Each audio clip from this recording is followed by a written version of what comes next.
There's one cycling event that stands head and shoulders above all others, and that, of course, is the Tour de France. It started way back in 1903, and the race organiser had the ambition of having just one rider make it through to the finish line. It was a brutal test of endurance. It's in the mountains across the Alps and the Pyrenees where often riders' dreams are made, but even more have their dreams broken as they do battle for the coveted maillot jaune. The brand has become so big as the largest annual sporting event in the world that now weekend cyclists, they too want a piece of the action of the Tour de France by riding L'Etape by Tour de France. And it's also made its way through to Australia and into the mountains of Jindabyne. The snowy mountains, they're renowned as a winter wonderland where skiers from all around the globe flock throughout the winter months to shred the mountains. But come summer, it transforms into the ideal terrain for cyclists to test themselves in the mountains. Hello and welcome to the 4th edition of L'Etape Australia by Tour de France, which sees some of the world's best cyclists travel from right around the globe to come to Jindabyne to participate in this great event. Over the next few days, we'll immerse ourselves in the culture of the Tour de France as riders challenge themselves with the race, 170 kilometres, or the ride, which is 108 kilometres. And then up for grabs, the coveted yellow jersey, the maillot jaune of the Tour de France for the winner of each of those events in their various categories. Plus, there's the polka dot jersey, the white jersey with the red dots. That's for the king of the mountains. Whoever gets the fastest time from the bottom of Boloka and Kosciuszko all the way to the top. And there's the white jersey, which is awarded to the best young rider. And amongst those on the start line is one of the world's very best cyclists. She was a bronze medalist at the World Championships this year, a silver medalist last year. Amanda Spratt, you've been here since the very beginning. You did the first event. What brought you out here on that occasion? Yeah, the first year I had the opportunity to come with my Penrith Cycling Club here, riders that I've been riding with since I was a young girl, my dad, my brother. So for me it was a great opportunity to take to the start line and race on these beautiful roads. Incidentally, the Penrith team on that occasion, they won the team's classification because of their key recruit. What keeps you coming back every year? I just really love the atmosphere here, the community feel. You can really feel everyone really getting into the event.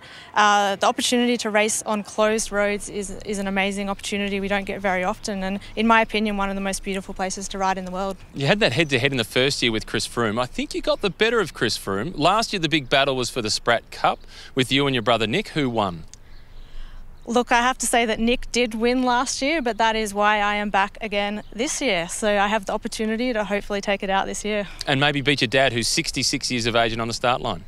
Yeah, Dad's there on the start line. So it'll be a three-way battle. Let's see who can win. The Spratt Cup, that will be on. So too will be all the support from a wonderful community in Jindabyne who do a great job of bringing the Tour de France atmosphere right here to New South Wales. Jindabyne is a ski town. Through winter, you have hundreds of thousands of people that come up here. Summer, it gets a bit quiet. But with cycling, every weekend, large amounts of people come in to ride the area, and there's not many people here. So people that come up and ride, they've got traffic-free roads, heaps of quality restaurants and cafes, and great place to relax and take it easy. The bike riders say they have never been supported anywhere in Australia like they've been supported by the Jindabyne and the surrounding Snowy Mountains community.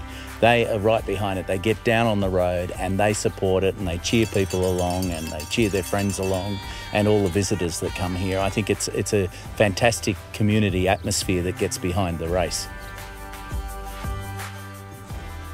The community has really embraced the event, and the first year everyone coloured their bikes, so Jindabyne was in yellow and Berrydale in green, and people had the cowbells out and really embraced it, so it was a great atmosphere, and it's sort of built from the first year. When we all got given the colours, like the yellow colour for Jindabyne, everyone just went nuts. And it's nice to see the community actually all get into one, event and really get into it, and everyone has fun. Like, I had fun decorating Red Door, now it's Yellow Door, it's got the L'Etape on it and everything. Let's put all of our effort into it, make them feel welcome. I think it's definitely brought the community together. Jindabyne becomes an amazing place in the summer weather with the cycling. It's a bustling cafe atmosphere around. The snow hire shops are all mountain biking and road riding shops now. There's just people everywhere. It's a really nice buzz. The community's come together. They're 100% behind it. It just makes you think that when you go and watch the Tour de France overseas, when you're watching it on TV, this is a part of it, and that's how I feel. I'm so excited to be here. We love Lycra. Turn on Le Tap. It's unreal.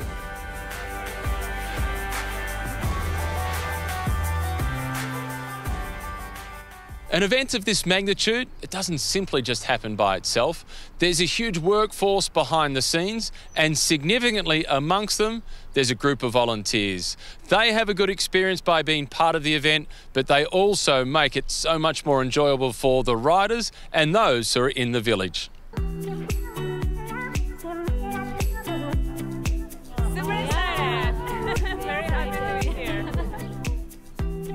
On a sport event, we need like a big team.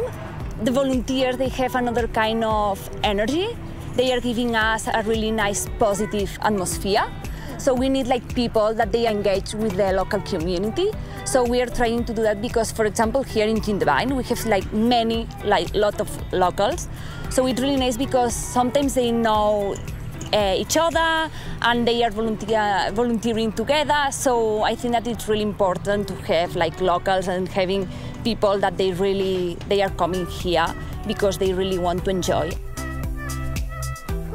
Well, volunteers give an event like Le Tap life. If you don't have volunteers, you don't have as many people out there supporting the cyclists, you don't have them going out and, giving them the encouragement and the supplies they need. They need to be able to get registered, they need to be able to get their food and their drinks, and they want to have a chat to people. So being there and being a friendly face as they're going about and, supporting them as they go about doing that, it's pretty crucial, and it gives a whole heap more passion and excitement to the event. I want to keep coming back, and especially in a beautiful part of the world like Jindy, coming back, supporting them, especially as they go through crazy hill climbs, like you've got your Veloca and you've also got at Perisher too. So being able to do that, I just want to support them as much as we can.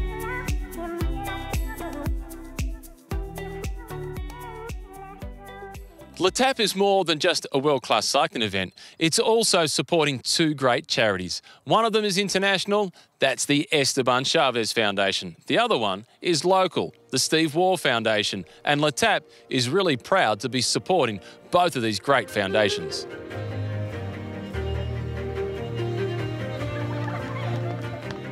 It's beautiful. Le Tap Australia support my foundation, and this is one of the main reasons I'm here. Because before I'm a bike rider, I'm a human being, and I want to return to the community everything gives me, especially for the kids. We believe in dreams. We believe the dreams come true, and I give to the kids these tools for arrive at their dreams and have the feeling I have in my life and my family has. The foundation of Esteban Chaves calls FUN, and we have two ways to do it. We raise money for one cycling team we have in Colombia for kids between 15 and 18-year-olds. And also we raise money for the medical part of the foundation, which is raise the most money we can and make the surgery for the kids who have orthopedic problems. For the moment, we made the surgery for 24 kids, and with your help, we will make the surgery for more kids is coming. Yeah, look, the Steve Waugh Foundation, we support kids who suffer from rare diseases. And we focus in on the extremely rare conditions, the ones that don't get support from any other charity organisations and aren't eligible for government funding. So basically the kids we support are the orphans of the health system, often forgotten, without support, haven't got a voice. So we aim to stand beside these kids and families, give them a voice, give them funding for whatever their needs are, and to really give them a quality of life that they deserve. Yeah, I'm very flattered that Le Tap thought we're worthy enough to be one of their charity partners, along with Esteban Chaves and his fund foundation. Yeah, it's very prestigious. We get to raise a lot of awareness. I mean, there's 3,000 riders this weekend will be exposed to our charity. They'll learn about it, they'll talk about it and spread the word. So that's a big part of what we do. So for us, it's a great opportunity to align ourselves with two other fantastic brands and to work together. One of the most sought-after VIP passes at the Tour de France is for the Depart Village. It's where the riders go after they sign on before a stage. They try and relax. It's where the sponsors are there, giving everybody a chance to sample their products. At Le Tap, there's a village as well, right in the heart of Jindabyne, but there's no VIP pass that's required. Everybody is welcome. It's where you go to register, pick up your number, tell the story about the training that you have or you haven't done before you go out and do the event. Enjoy some of the food that's on offer. Make sure you're well stocked up and you've got the fuel in the system before the event. Listen to some local music. The school bands will be playing. Go and meet Esteban Chaves. Get the signings from Esteban. Amanda Spratt will be there with a few tips as well. And then afterwards, once it's all done, you can come back and tell the story about how your performance went out on the roads around the Snowy Mountains.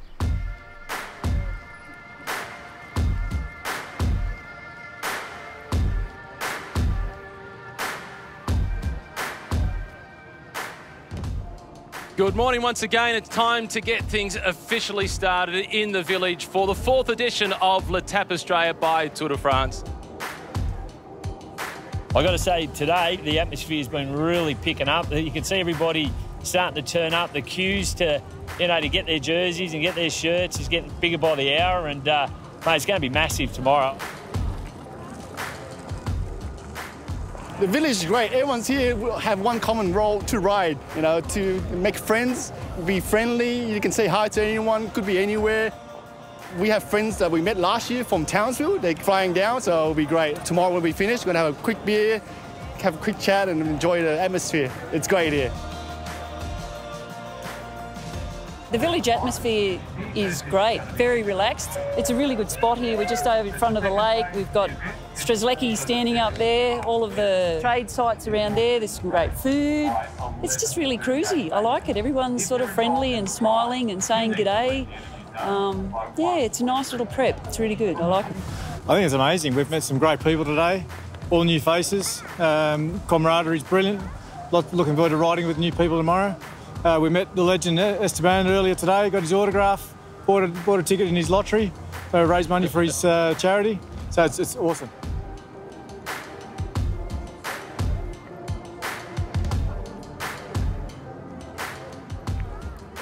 Thanks Jindabyne, thanks for the guys, the organisers of Le Tap. It's a great event and we're very lucky and humbled to be part of it. Really looking forward to it and can't wait to participate. Thank you to all our family and wife for supporting us, for let us go on a weekend and go bang, bang, bang, bang, bang.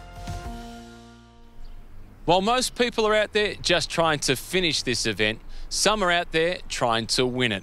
Let's catch up with some of the world's best to find out what's required to conquer Le Tap Australia.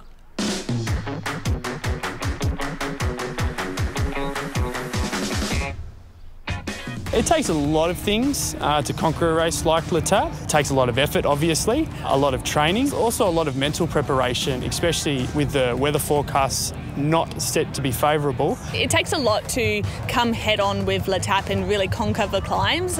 It's a brutal course. It's 170 Ks. It's got huge climbs in there, so you really have to come in prepared. With 170 Ks, it is a race of nutrition where if you drink enough water, if you eat enough gels, have enough food on you, you'll make it through and it'll be worth it. We're going to have 100 people all wanting to be at the front of the race.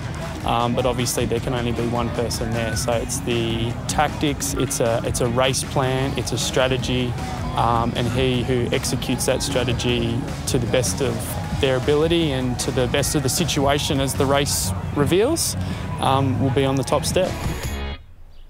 Well, Amanda, this is my 4th time at Le Tap, but the first 3 times I had the easy job on the end of a microphone. This time I'm doing the ride. What can I expect on that course? And for those tackling the race, what's in store for them?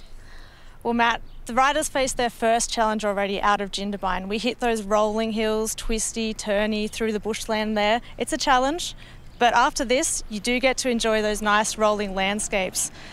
You then hit my favourite part of the course, which is Berrydale, and at that point you really know you're in a Tour de France event. You see how great the community has decorated the town, the yellow, the green bikes, and so enjoy that moment.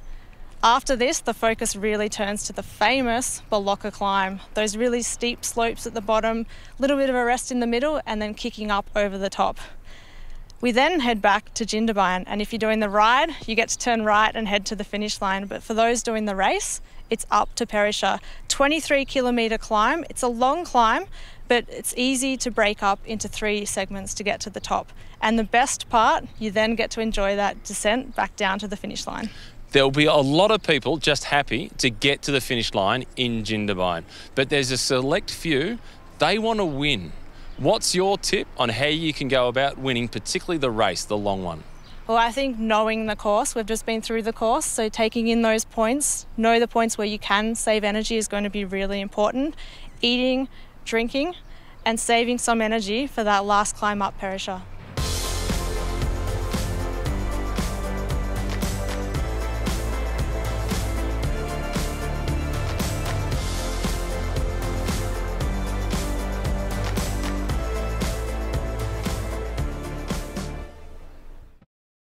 It's race day, all the hard work is done, but there's a lot of nervous tension on the start line.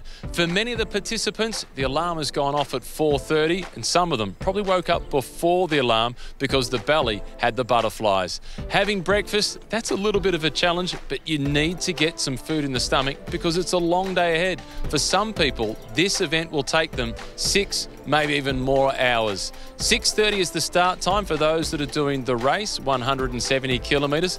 Pump the tyres up, make sure they've got good air pressure, make sure the gears work, spare tube just in case there's a puncture, pin the number on, try and relax yourself by having a chat to a friend or a complete stranger and find some company for the early kilometres out on the road.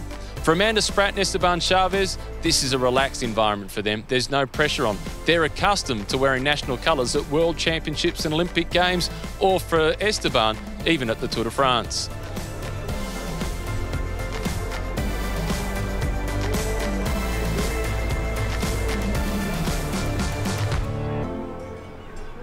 It's go time in L'Etape Australia by Tour de France. The riders, they're on the start line. Wave 0, they're just about ready to go. And behind them, there's somewhere in the vicinity of 3,000 riders about to embark on a 170-kilometre challenge. And for some of them, it will be their first time riding more than 100 kilometres. The best advice that we've heard so far, that has come from Esteban Chaves, and he's focused on simply just enjoying the event. There'll be plenty of nervous cyclists out there, but once they do get through to the finish line, it will be time for them to be able to celebrate. It's a big challenge, and it's that challenge that makes it so rewarding.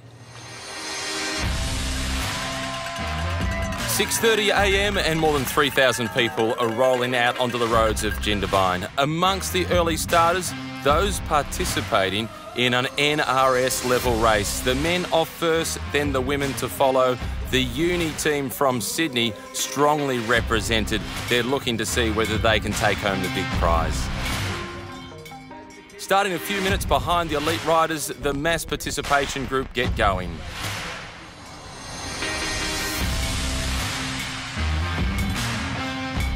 A gentle start for many, knowing that they've got one of the biggest rides in their life in front of them. So much climbing with the scaling of Mount Kosciuszko to come. And as I mentioned earlier on, for many of them, their first ride of more than 100 kilometres. In the women's event, they have a visitor from Germany via Brazil. NADINE GILL was the winner of L'Etape in Brazil, and with that, part of her prize was to choose to ride any L'Etape anywhere in the world, and she has chosen to do the event in Australia. The locals coming out in force as well, showing their support of the event, creating a real Tour de France atmosphere, with some of the towns painted in the polka dot jersey, others painted in the green jersey. In the elite men's event, the main pack team setting a solid tempo early on, making the most of some of the crosswinds before they get to the major climbs. In the green colours for Oliver's Real Foo Racing at Campbell Jones, trying to make a mark for the New South Wales Road Series.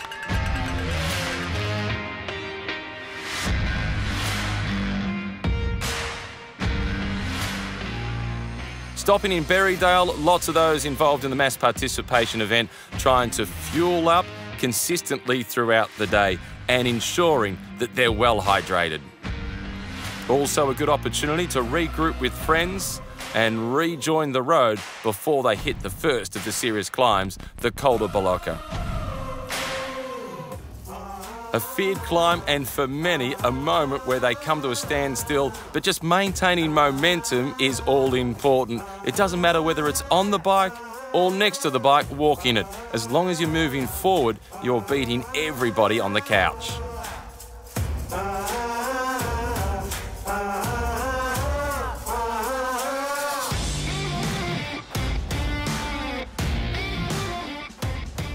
The sort of day that is equal to a lot of stages throughout the Tour de France itself, particularly the medium mountain stages, and that is providing the motivation for a lot of the participants and for many of the spectators standing on the side of the road. Coming into Jindabyne for the elite men and the elite women, they make the left-hand turn and then they head out towards Kosciuszko and up to Perisher for the biggest climb of the day, an ascent of more than 22 kilometres.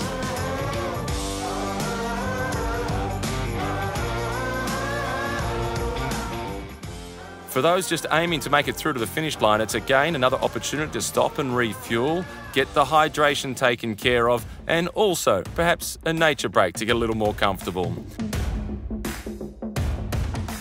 Esteban Chaves and Amanda Spratt, two of the very best in the world, riding together throughout the event, starting with the ride, going all the way through to the end with those who participated in the race, giving some of them a 2-hour head start. In the elite race, Campbell Jones really applying the pressure at the top of Kosciuszko. I can tell you the conditions have changed. The rain, it's been threatening all day, and the wind has really whipped up. They'll be flying off that descent off Mount Kosciuszko down into Jindabyne, so they've made up some time, that's for sure. It's been a tough ride out there. Matthew Keenan, he gave me some updates out on the course as well. It was pretty good, he said, around the roads of Berrydale. But back here in Jindabyne, it really is whipping up, and it's going to be a really hard-fought finish. And it was incredibly windy, as David McKenzie just mentioned. At the top of the climb, Campbell Jones finding himself all on his own and descending back down towards Jindabyne, looking for the victory in L'Etape Australia and to take home a yellow jersey. In the women's event, NADINE GILL opening up a significant lead on the climb with Jessica Pratt in second position, who has got herself a spot at the Zwift Academy to see whether she can go to the next level in world cycling, with Vicky Whitelaw, one of her teammates, not too far behind.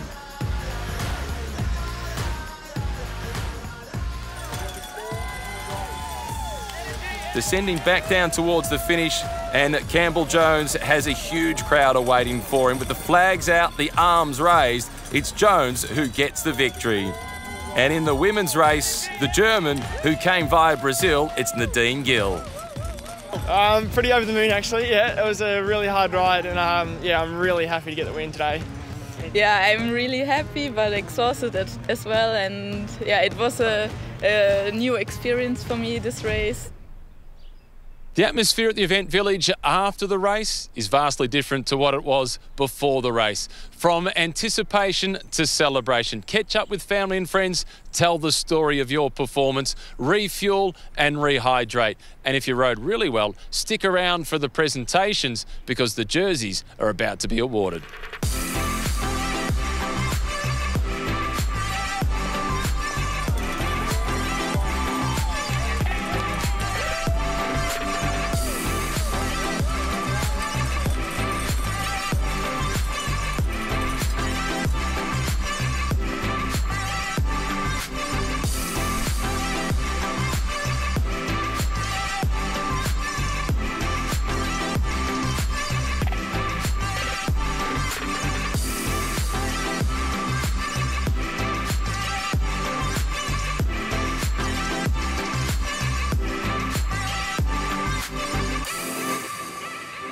It's now time to get started with the official presentations. We're going to go through the race, the ride, the King of the Mountains and the Queen of the Mountains. Congratulations. Put your hands together for the top three place getters. Ben Metcalf, Jay Vine and Campbell Jones. We're now going to move on to the top three for the women. Put your hands together for the top three place getters. Vicky Whitelaw, Jessica Pratt and the winner, NADINE GILL.